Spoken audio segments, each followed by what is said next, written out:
I started playing Magic in 1994 when I was 9 years old. At that age, the game was about finding the cards that you loved and trying to make those cards the ones you build around. Now I'm much older and I know a lot more about the game, but now I can build decks using my heart and my brain. This is Magic the Gimmicking, where I take silly themes, concepts, or restrictions and turn them into powerful EDH decks. Hey everybody, welcome to Zulu's Board Game Cafe. I'm MC Squared, and as you heard from that delightful intro, this is Magic the Gimmicking. It's a new segment we're going to do for at least a few weeks, and hopefully longer if y'all are into it, where I talk about weird and gimmicky commander decks that I've looked at. Because when I've been playing Commander recently, for the past decade or so, I see a lot of the times that common Commander decks look very samey, and yes, there are good cards that are defaults, but I've always liked to play this game as though I was still a 9-year-old, which means I want to find cards that not everyone's going to think about, or ideas and concepts that don't just end up having everybody's Commander decks look kind of the same. Yes, there are some definitive best cards, but what happens when we give ourselves some restrictions and only give ourselves the best cards with certain limitations, or if we're trying to build around a specific theme or a character that we like from Magic's plot? The first deck that we're going to do this for is for one of my personal EDH decks that I'm very proud of, that I've had a lot of success with, that has really leaned into one of these ridiculous gimmicks. It is, first of all, a mono white deck, which in EDH, you probably know that that only has a few options, and it is one of the more common EDH deck options. It is an equipment deck, sure, but there is an important distinction with my mono white equipment deck, and that's that it is completely creatureless. This deck has 0 creature cards in it, up to and including the commander. So the commander, of course, is the mono white Nahiri the Lithomancer, and I have built a complete, and what I like to think, still pretty powerful EDH deck around her. So I'm going to go through some of the thought process behind building this deck, and we'll go over a lot of the details, why I picked cards that I did, what makes it powerful, and what you do with a lot of those slots when you don't get cards like Stoneforge Mystic or Stonehewer Giant.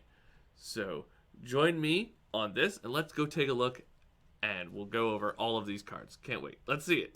So I will post a complete deck list at the end of the video, and I'll have a link to one in the comments as well. I will go over a lot of key cards that I use in the deck, but I'm not going to go over every single one. It's long, it's tedious, and we'll be able to hit the themes pretty well. As you might guess, for a mono-white creatureless equipment deck, the goal of the deck is to create tokens. Lots and lots of tokens. And then you suit those tokens up with the equipment. It really makes the equipment the star, which is really what I was wanting to go for here. Because I see a lot of cool equipment and I think, wow, that equipment's pretty cool. But oftentimes, even really good equipment will get overshadowed by really cool creatures. So the thought space here is say, well, how do I make the equipment the most important part of the equipment deck as opposed to the creatures that the equipment gets attached to? And this is where I landed. So when you remove all those creature slots, you have some difficulties, you have some opportunities, and of course you have all the regular issues that you have with mono white, like card draw. But I've got answers to a lot of that stuff. Those empty slots do open up a lot of opportunities, and there's cards that I feel actually give the deck some new and very powerful options. It becomes, rather than just your box standard equipment deck, a blend of mono white control, there's a little bit of Super Friends, it's a little bit of a swarm deck, and then the traditional trappings of an equipment deck overlaid over top of that, instead of just what looks like your regular EDH Voltron. So the first part I'm going to talk about is actually one of those things that I mentioned before, which was mono-white control. And what that means, at least in my brain here, is when none of your creatures are actual creature cards, you don't really care about them anymore. And when you don't care about your creatures, suddenly this whole new world of board wipe opportunities opens up. And in mono-white, you have access to lots of full creature board wipes. Your creatures are all disposable and generally very, very easy to replicate or generate because they're coming from permanent sources that continue to generate you tokens. So you play board wipes clear the field, it leaves your equipment alone, and since the equipment's the star of the deck, it'll be really easy to get them suited back onto things. What is particularly nice is that there are so many board wipes that also generate tokens. Descend Upon the Sinful, Phyrexian Rebirth, Martial Coup, all of those board wipes that blow up every other creature and then slam some tokens into the world for you, fantastic. I have won so many games off of Phyrexian Rebirth where there's a 4-player game, somebody goes off, drops 10 things on the board, and suddenly Phyrexian Rebirth, and I've got a 12-12 or a 15-15 token, and then I throw 3 pieces of equipment on him, and he's one-shotting players left and right. Especially if you can give it haste that turn, phenomenal. The second part of control that you get out of this mono-white deck is white's best instant speed effects, which are a lot of gotchas. Things like Comeuppance, Teferi's Protection, all of those big swing cards that save you from death, turn things on your opponent. With no creature slots available in the deck, you have room for a lot more of those. So even if normally your big white deck might only have 1 or 2 instances of saying, ha, nope, you could typically run 3 to 5 in this, which means you'll usually have one when you need it, and you'll have the opportunity to do more than one over the course of a very long game. I've had a lot of great instances where somebody swings in for 100, and you just play Comeuppance, and it wipes their board. Comeuppance I really like because it also has the ability to reflect non-combat damage on people, which goes right back into the controller's face. So if somebody goes off with a crazy burn deck or something, fantastic. And of course, there's then always the artifact control options that you have, which there are great versions of. My favorite for this deck in particular is a card that actually just got reprinted recently, and that's Cursed Totem. It's just 2 little mana, and it takes away all creature activated abilities. You know what your equipment deck that only makes a creature token doesn't have any of? Creature activated abilities. So this is an absolutely perfect card to help shut down a lot of crazy combo decks. Just so many things are undone by a Cursed Totem. It will probably draw you some hate in the political spectrum. Maybe not. It depends on what's going on. And the last card that I want to talk about that is a phenomenal card for control and for board management, for this deck in particular, is Bloodthirsty Blade. This card, I feel, is very underrated in Commander. And this card can go in any deck. Like, the fact that it fits so perfectly into this deck's theme is great, but really, Bloodthirsty Blade, fantastic. It is an excellent political card, because it does buff the creature you attach it to. But it forces them to attack. So, you have a lot of options with it. You could put it on somebody's big beater, make their beater bigger for them, and then great, it's going to swing in and start destroying everyone else because it's goaded so it can't attack you. Or if someone's got a small tiny creature that's doing board state problems that they don't want to attack with because they need to do it with other things, or something that has an instant speed effect that they definitely don't want to use on their own turn, you attach the Bloodthirsty Blade and then suddenly it's got to attack. So if it's got any sort of tap abilities, or it has to attack into someone that has the ability to destroy it, it's a really good way to get rid of it, that thing. And then the Bloodthirsty Blade doesn't go away once that creature's dead. You can keep using it over and over again. So, phenomenal card, does a lot of work in an EDH game, and it's cheap. It's 2 to play, 1 to attach. You'll always have the resources to throw it around wherever you need it. The next part we're going to talk about is, of course, one of the powerful parts of almost any Commander deck, and that's the Planeswalkers. This one has a complete white Super Friends mini theme going on. It's one of the more obvious things that you're going to do when you don't have creature slots. Fill it up with Planeswalkers. Planeswalkers are always strong in EDH if you can get them to stick, and a lot of mono-white Planeswalkers aren't exactly the most threatening by default, so people are less inclined to attack them automatically because most of them don't win you the game outright. Especially your commander, Nahiri. I've had people leave Nahiri go unchecked for long enough to get 2 Stoneforge Blades out, and it's not really possible for them to do much about it once you've gotten one or two. Those things are indestructible, and ultimately, they add 10 power to something, boost it up.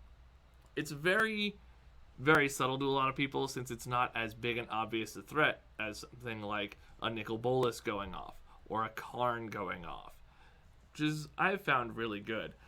So a lot of the Planeswalkers I'm going to talk about that I like to run for this deck are actually really subtle. Probably the least subtle is also one of the best, of course, and that's going to be Elspeth Sun's Champion. She's a mountain of tokens. She's a repeatable board wipe for creatures of dangerous size, and if you actually get to make her go off, an incredibly powerful anthem. Every single part of this Planeswalker's kit is perfect for the way this deck wants to operate. She's just a very strong Planeswalker all around. The second one is probably the one that's actually the most scary when you put it down, and that is Serra the Benevolent, just because her ultimate is so big, and she can generate those big tokens. Her plus is not quite as useful if you don't already have some flying tokens or angels on the board, but if you can stick out that worship, if you play her into an empty board, get her to plus, be able to run the worship on the next round, you're in really good shape to win the game at that point, because it basically makes you near impossible to kill with your ability to keep generating tokens and just farm them out. It means people got to put a lot of effort into killing you. So, great call with Serra the Benevolent.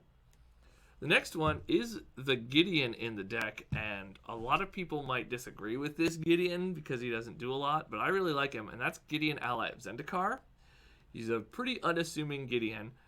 He can make tokens, which is great. He makes tokens repeatedly. It doesn't plus like Elspeth does, but they are 2/2s, so they're a little bit bigger on their own. And he can do the Gideon thing where he turns into a big indestructible creature.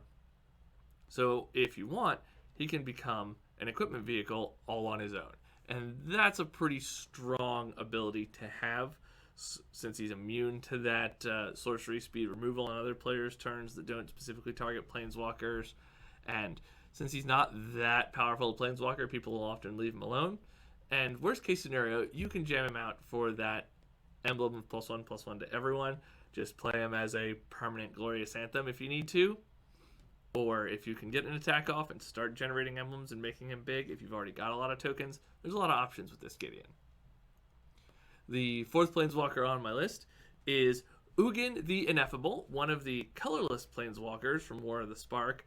It is a very, very powerful passive effect because that -2 from all of your colorless spells applies to all of your equipment, all the other artifacts in the deck, which gives you a lot of ramp speed to get the equipment out and equip it on the same turn. Really speed up that process. And if you've got any of the enchantments or abilities to give instant speed equips on cast to things, you can be able to be tapped out or only have 1 mana open and jam a Sword of not Light and Shadow, of course I picked the one that's not on the deck, or a Sword of Feast and Famine onto the board, equip it in the middle of combat after no blocks are declared with 1 mana open.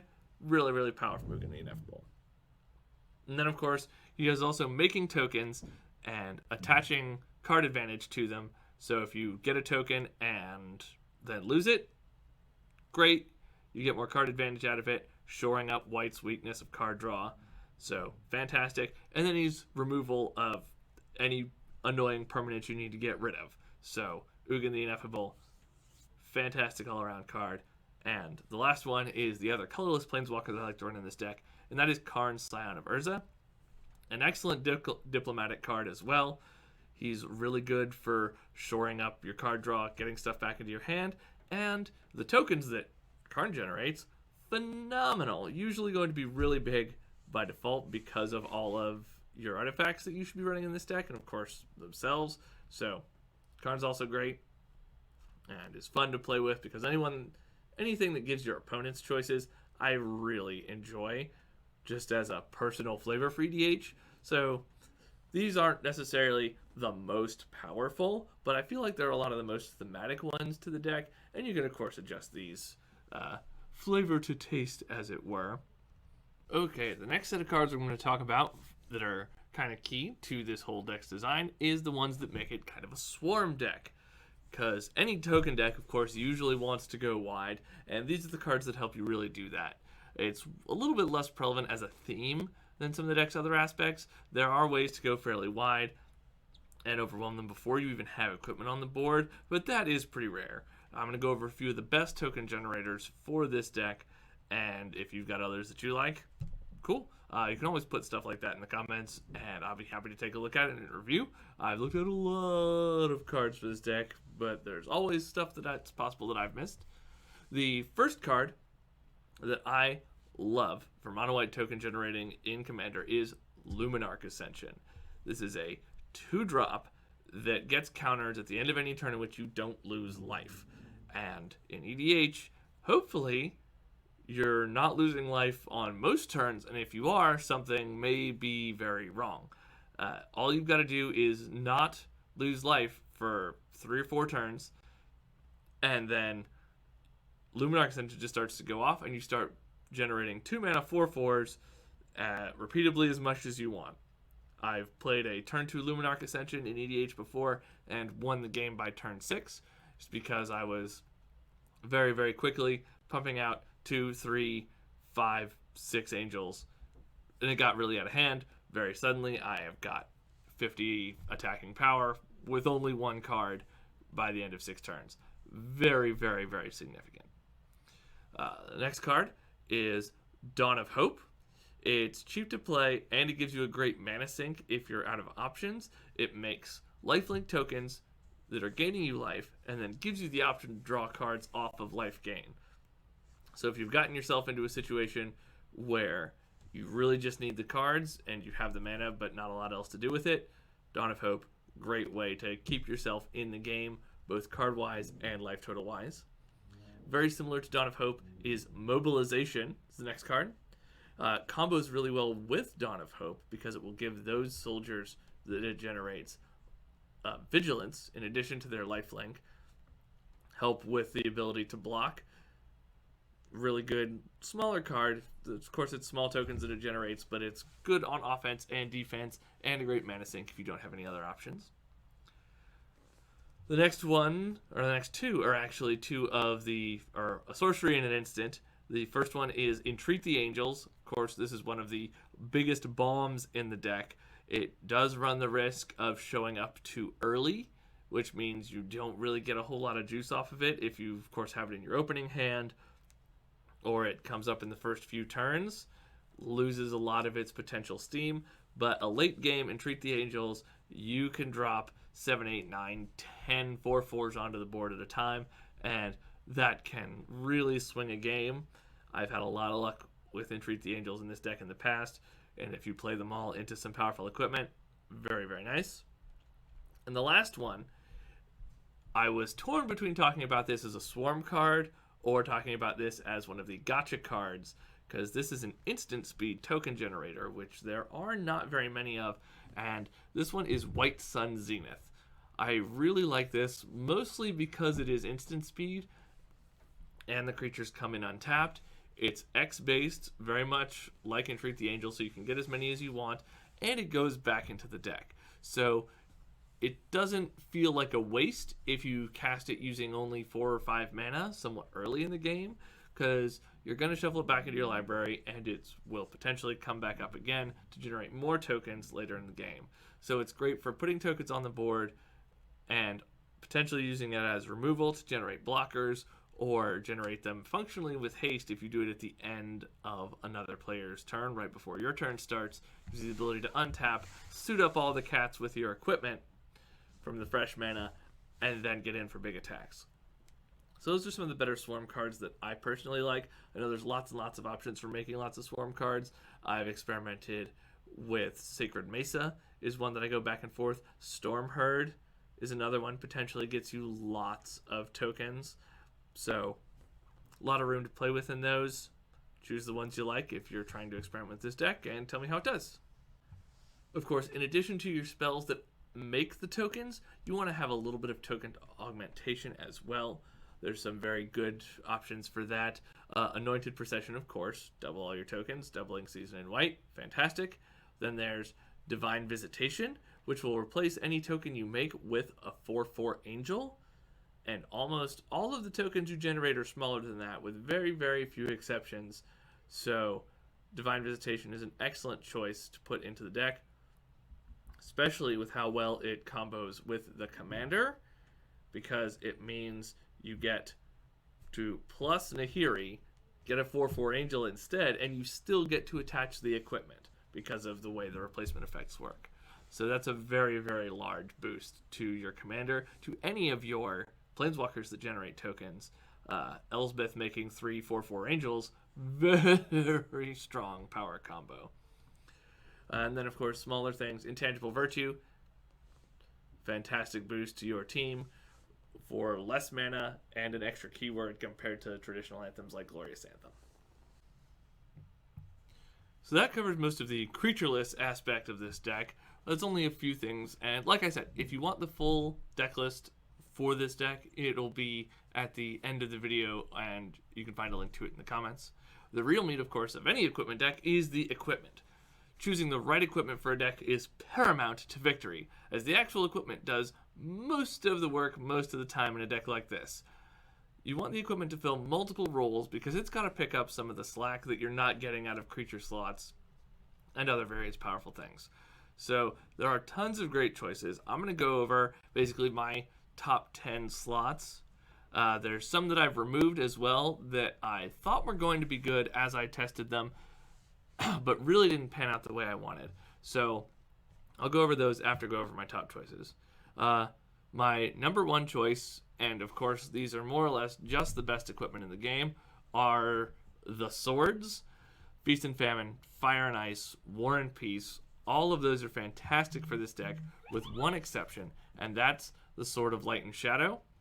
Because Sword of Light and Shadow's big thing is that it brings creature cards back from the graveyard, and, well, we just don't have those. Protection from black and white and +2/+2 is still perfectly fine, and you will gain a little bit of life, but I really think that there's more opportunity cost in some other equipment rather than running that particular sword. I do also run the Sword of Dungeons and Dragons. If your group is the kind that would be upset by playing silver bordered cards, then you may want to swap this out for something else. Normally I don't play with the sort of groups that would have a problem with it, but just be aware when you see that in the list, assume that. The next most important piece of equipment that I found does a lot of work in this deck is the Sword of the Animist. It is non-stop ramp. It's a monocolored deck, so you have plenty of basic planes to go get with it, and you'll have plenty of disposable creatures to essentially sacrifice to getting those triggers. So even if there's not a safe attack, the odds that you'll just have an extra 1/1 soldier to throw away getting another land out of the deck every turn, totally worth it. Really helps make all of your regular draws be more valuable, as well as just getting extra cards up into your hand for being white, and getting more lands onto the table to really ramp out and cast things faster. Fantastic piece of equipment. Really one of the best out there. There's also the new sword from Modern Horizons 2, Sword of Hearth and Home, that also does this. I do recommend running them both. Sword of Hearth and Home's secondary effect is a little iffy with tokens. I will say it does have one practical use, and that is combining it with your Gideons, especially if you're running Gideons that take negatives. I did have a lot of success the first time I ran it while I had a traditional Gideon Jura, because you could 0 Gideon, attack with him, use the Sword of Hearth and Home, get your land, flicker Gideon, and then use Gideon to destroy a tapped creature or force someone to attack him after that. That's a pretty solid combo there. There's lots of different ways that you can optimize that with the various Gideons. Choose which one you like, but it is totally not necessary. Just searching up a land, totally worth it. The third equipment on my list of must-haves for this type of deck is the Hammer of Nazan. Anything that makes your equipment into a combat trick is phenomenal. It gives indestructible, great, gives you a permanent token that you might not want to sacrifice. Many commander games I have seen are usually not won during combat resolution. They are won in response to something else. Effectively, someone going off in response to trying to do something is the best place, and if you get to go off during a combat step by way of instant speeding and equipment onto someone, really putting out that big bonus to something, having someone block with a powerful creature and then giving someone protection, giving your creature death touch while it already has trample, or both. All sorts of great ways to do that. And Hammer of Nazan facilitates that very well, while also being a powerful piece of equipment in its own right. The next one I'm going to talk about is the Shadow Spear from Theros Beyond Death. This one is less about the buffs that it gives, which are fantastic, don't get me wrong, but it is a very hidden gem, I feel, for equipment decks. That ability to turn off indestructible and hexproof is incredibly meaningful, especially when so many things out there get indestructible very easily. This deck has a lot of board wipes, and only I think one of them actually is Mass Exile, so you want to be able to make sure those things die, and Shadow Spear does that. It also turning off hexproof. Even if you don't have a whole lot of targeted removal in this deck, there's some. Like, I still run Swords to Plowshares and whatnot, but opening that up for other players to deal with big threats by virtue of you turning off that hexproof and indestructible makes it a nice political card that a lot of people are hesitant to destroy because they like the opportunity to do that, and there's not a lot of cards that remove those two keywords, so it's pretty worthwhile to have. So Shadow Spear, keep an eye out for that one. The next piece of equipment is one of the most iconic pieces of equipment in Magic, and that is the Batterskull, the most famous, certainly, living weapon of the bunch. Lifelink, Vigilance, the ability to escape if something targets it to destroy it, or there's an artifact mass destruction. Good equipment in any format. It's a living weapon, so it comes with its own creature if you don't have any on the board when you play it. Batterskull's just great. Always run Batterskull. Number 6 on my list is the Masterwork of Ingenuity, because it's 1 mana, and it's one more of whatever piece of equipment you have. And it works on anything. It works on Nahiri's ultimate. So if you get a Stoneforge Blade, you can Masterwork of Ingenuity it and give 2 things +5/+5 and double strike, and then it's indestructible. So all sorts of opportunity there. Number 7 is another staple in equipment decks, and for mono white in particular, this one is very important, and that's the Skull Clamp, because card draw. This is your biggest and strongest card draw engine, is going to be your Skull Clamp. You'll have lots of 1/1 tokens available a lot of the time by way of Nahiri pumping them out, by way of all of your other sources of them.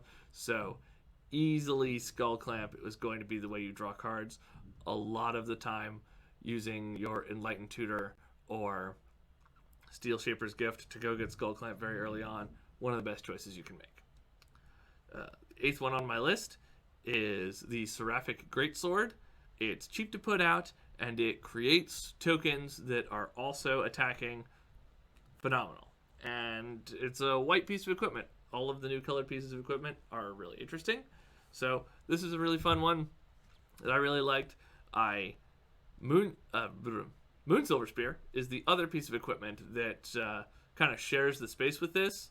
I've taken to running both of them because they both kind of do that exact thing, is that they are equipment that makes tokens, and that's so valuable. But I like Seraphic Greatsword a little bit more, since it's also giving that power toughness boost rather than First Strike. But it's a very, very narrow window. Decide which one's better for you. Number 9 on the list of equipment that I really like for this deck is probably one of the more obscure pieces for this list, one that most people might not even know exists, is kind of strange, and that's General's Kabuto. This one gives Shroud and reduces all combat damage to 0.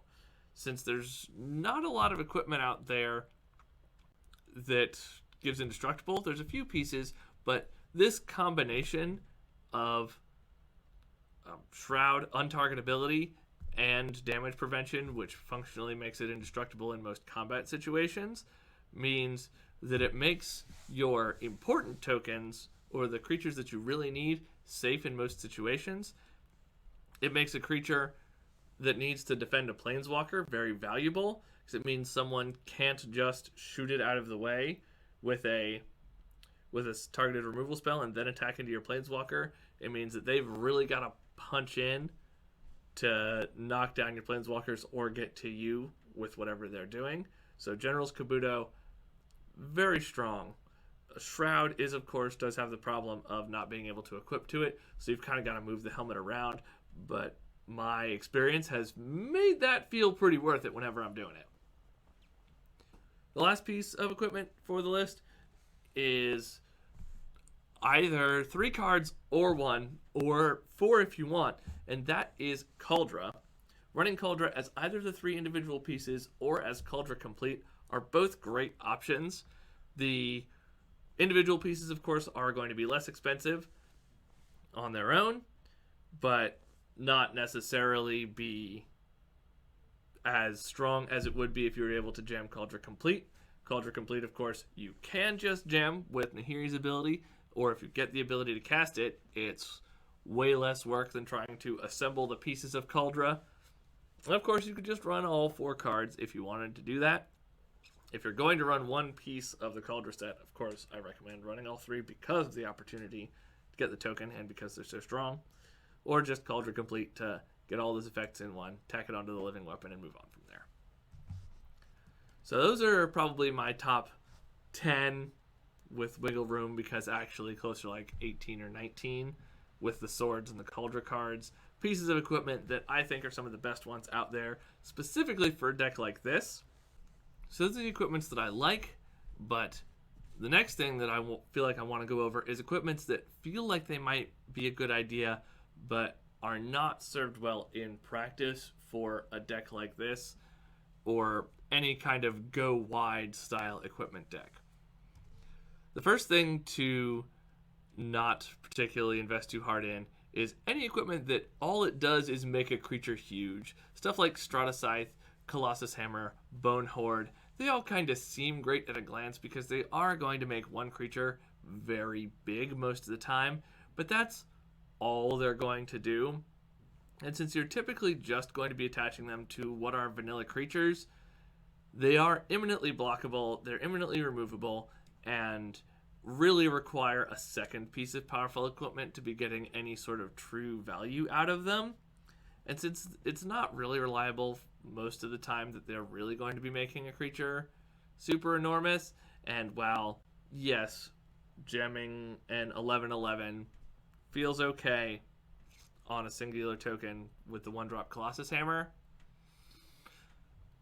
it doesn't honestly do as much as you want, and really just invites you to get attacked, because giant scary creatures are big flags in Commander games for you to be the person that gets attacked. So typically avoid just giant boost pieces of equipment. The next card that feels like a great piece of equipment that goes in every equipment deck normally is the Blade of Selves. It is a banger in regular creature decks, and giving Myriad to anything with ETBs or anything with Leave the Battlefield effects, phenomenal. But in a deck where you're not really doing much more than 4/4 Angels a lot of the time, making more token copies of those 4/4 Angels that just die at the end of the turn, not really worth it. It does seem like it would be great because it's a token generating piece of equipment, but most of the equipment you want to generate tokens, you want the tokens to stick, and this card just costs too much to do all of its things to give you very little ultimate boost. The third piece of equipment to avoid that I found is not really worthwhile: Bloodforged Battle Axe. Similarly to the equipment that make things huge, it is just another piece of equipment that feels very much the same as those, but even worse, because the battle axes, while you can get a ton of them really quickly, you do have to spend mana to equip all of them, and they're all not necessarily going to keep copying. It can get out of hand very quickly, but it's ultimately a lot of bookkeeping and doesn't really get where you want to go fast enough, and is another very obvious thing that you're doing that will get it out of hand and draw a lot of people to attack you rather than it do you a whole lot of good. The next one, and this one does feel kind of counterintuitive. This is the first place a lot of people go, and that's living weapons. Usually when I bring this deck up to people, that is what they say, hey, so you're just running a lot of living weapons. And the answer is ultimately no. I run Cauldron Complete, and I run the Batterskull. And those are the only two that are honestly worth it. Most living weapons are awful. They only really make the 0/0, so they're only making the one token that dies if it becomes unequipped, and they cost way too much to equip to something else, and they don't do all that much. For a while, I looked at Skinwing, which is just a 2/2 flyer for 4, already bad, and it equips for 6 mana just to give stuff flying, and I wanted equipment that gave flying for a while, but I've realized after running this deck that you will generate enough flying creature tokens to be fine. You will make angels that will do the work, so you don't honestly need any equipment that gives flying, and if you really feel like you need some, run some cheap piece of equipment that just gives flying without spending a whole lot of money dumping into Skinwing for a single 0/0 token. And the last thing that has not worked very well for me as I tried to do this is any of the equipment that becomes a creature. Like Haunted Plate Mail, Tatsumasa, the Dragon's Fang, the Dancing Sword from the recent set. Those cards seem like they would do really well, but most of what they do while they're equipment is pretty benign. They give relatively small bonuses, and the creatures they become are not very impressive. Tatsumasa Dragon's Fang being one of the only exceptions to that, but it requires so much mana to both play and equip and activate that you really will need to save, honestly, too much mana to get use out of it unless it comes up really late game. So I would not worry about trying to capitalize on those too much. So if you think you can make it work, give it a shot. I didn't like it, but hey, good luck trying to fiddle with that. So those are the things I want to potentially stay away from when crafting that sort of thing. And that's pretty much what goes into the design for that deck. Those are the things that work for me, a few of the things that didn't. There are some other ideas that I've had for this deck to work on this gimmick. I'll going to mention a few of those, see if you want to try them, if you want to make a deck like this one. I've also got some added things to increase or decrease the deck's power level based on your group if you're trying to play into a gimmick like this one but really want to ramp up the power level or really kind of tone it down. One of the alternate avenues that I didn't explore that I wanted to when they came out but never really took the time to do is vehicles. The first big alternate avenue is the vehicle cards, because they aren't technically creatures, so they do still fit the theme and are very easy to crew, and there's a lot of them that do lean into the theme very well. There's not a ton, so you couldn't really replace the entire token loadout with a vehicle loadout. It does just kind of mash those ideas together and does involve crewing a vehicle, attaching equipment to it, so it can be a little clunky. Not so clunky that I think that it wouldn't work if you wanted to do it, but just be aware it's a little bit less fluid than just running it as straight tokens. Some of the better vehicles that I considered are, of course, Parhelion 2, which makes angel tokens, fits really well into the deck. If I was only going to run one vehicle, this would be the one, because it does its job so well, and it makes new tokens that can crew it in future turns. So that's probably one of the best. The other would be Sky Sovereign. Only takes 3 power to crew. It has lightning bolts attached to it and is a great big beater in the meantime. The last one would be the Weatherlight, because it has the ability to help you dig up more artifacts and get your Planeswalkers into your hand. So that is a very useful benefit to that particular vehicle that is both thematic with the deck and helps get the cards up into your hands. If you were looking to power up this deck and make it a little bit stronger or more competitive, the big thing that I would add is land destruction. I don't run a lot of land destruction. I'm not a big fan of it when it comes to EDH, just because it basically shuts the game down. If you're going to destroy all the lands, do it because you're about to go off and win, and you just want to do that safely, not as just something to do. But Armageddon, Catastrophe, Cataclysm, any of those added to this deck in place of spot removal or some of the other board wipes that I normally play with would really be able to ramp up the destructive capability of this deck, especially if you have one well-Voltroned creature already, or if you have a couple of Planeswalkers in play. Nahiri alone on an empty board is incredibly strong. She has the ability to play cards from your hand. She has the ability to create creatures and just make the sword, and will win you the game if you land wipe effectively. So that's kind of the best way to power it up, I feel, just be to add those land destruction effects. If you wanted to power the deck down, if you had a lower power level group, it's pretty simple. Mostly, I would say remove any swords of X and Y that you run.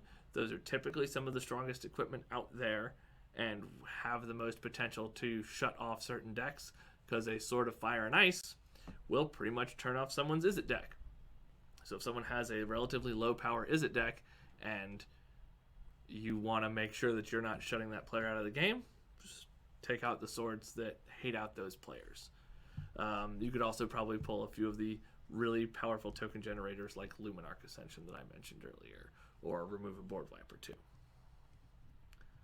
And that's pretty much everything. That's all of the moving parts involved in this gimmick, all the basics. Thanks everyone for checking it out. I am planning to do more of these. If you've got a favorite gimmick that you like, please leave it in the comments below. Be sure to like and subscribe, and check out all the cool new things we're going to be doing here at Zulus in the future. This is Magic the Gimmicking. I'm MC Squared. Thanks so much for watching us. Have a wonderful evening. Bye.